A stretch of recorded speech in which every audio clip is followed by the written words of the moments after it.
Shalom. I think all of us are aware that when we're reading the Gospels, there's a number of times that he says that he is something.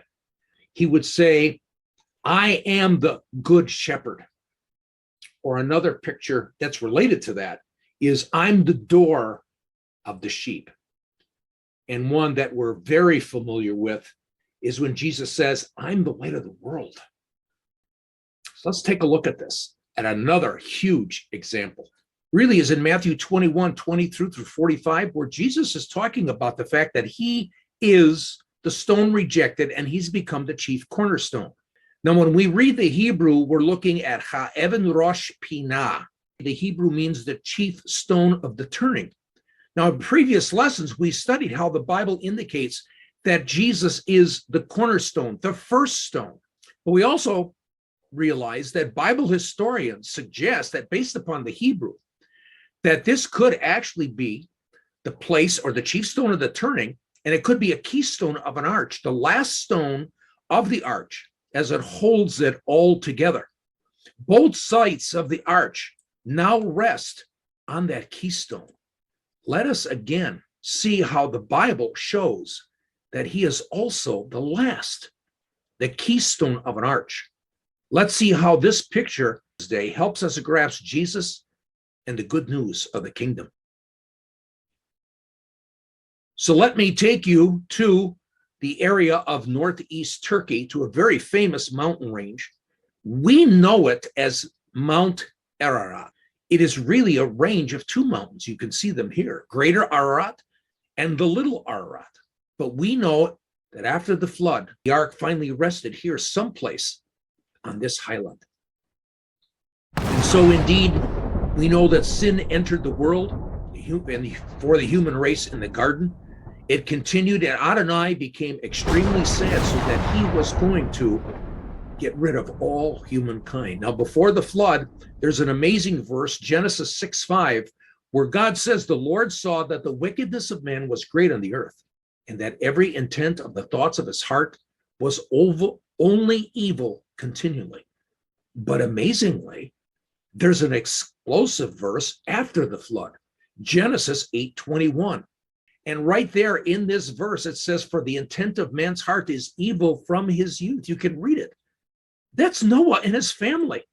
They're in the same state as all mankind before the flood. The flood did nothing. The flood changed nothing. Sin continued. We see this in Psalm 4. There's no one who does good. Paul even talks about this in Romans 3, for all have sinned and fallen short of the glory of God.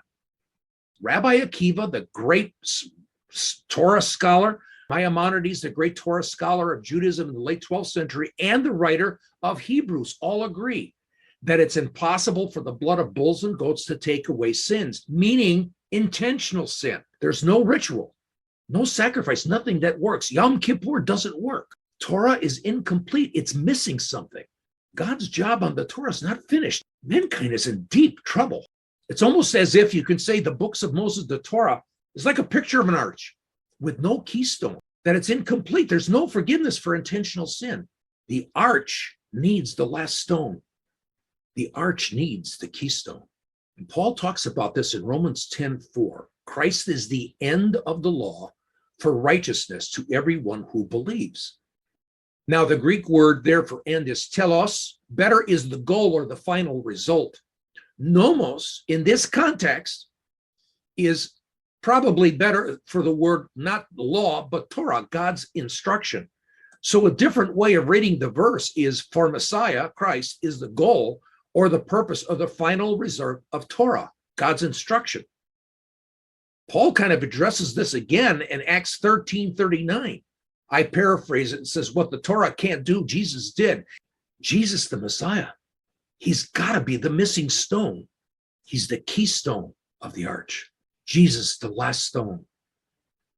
And everything is now complete based upon the cross. He completed it and he said, it is finished. What the Torah could not do is now complete in the Lord. He is truly the last, like the keystone of an arch. He finished the Torah. The missing piece of the Torah is now there. And it took the living word to complete the written word. We ask ourselves the question again, how can Jesus be the first? And how can he be the last simultaneously as we come into episode 10? I'll see you then. Shalom.